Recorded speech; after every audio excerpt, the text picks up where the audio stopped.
അസ്സലാമു അലൈക്കും വറഹ്മത്തുള്ളാഹ്. പിന്നെ നമ്മള് ജീവിതത്തിൽ ഏറ്റവും കൂടുതൽ ടൈം ഇൻവെസ്റ്റ് ചെയ്തൊരു സാധനമാണ് നമ്മളെ നമസ്കാരം എന്നുള്ളത് അല്ലെ. നമ്മളിപ്പം നമസ്കാരപ്പായി എന്ന് കൂത്തം പറഞ്ഞ് തുടങ്ങിയതാണ്. ഇപ്പൊ നമ്മളിങ്ങനെ യാന്ത്രികമായി രാവിലെ പ്രാതൽ കഴിക്കണം, ഒരു ചോറ് കഴിക്കണം, വൈകുന്നേരം അസറസ്കച്ച ചായ കുടിക്കണം. അതേപോലെ നമുക്ക് ഇങ്ങനെ ഒരു നമ്മള് ദിനചര്യയായിട്ട് മാറിയ സാധനമാണ് നമ്മളെ നമസ്കാരം എന്ന് പറഞ്ഞത്. സത്യത്തിൽ നമ്മളെ ഏറ്റവും കൂടുതൽ സ്നേഹിക്കുന്നതും ഒക്കെ അള്ളാഹുവിനായിട്ടുള്ള ബന്ധമാണ്. നമ്മളെ ഏറ്റവും കൂടുതൽ സ്നേഹിക്കുന്നത് അള്ളാഹിനെയാണ്.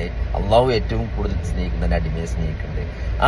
അവർ തമ്മിലുള്ള ഒരു സംസാരമാണ് സത്യത്തിൽ ഈ നമസ്കാരം എന്നുള്ളത്. ഒരു രഹസ്യ സംഭാഷണമാണ്.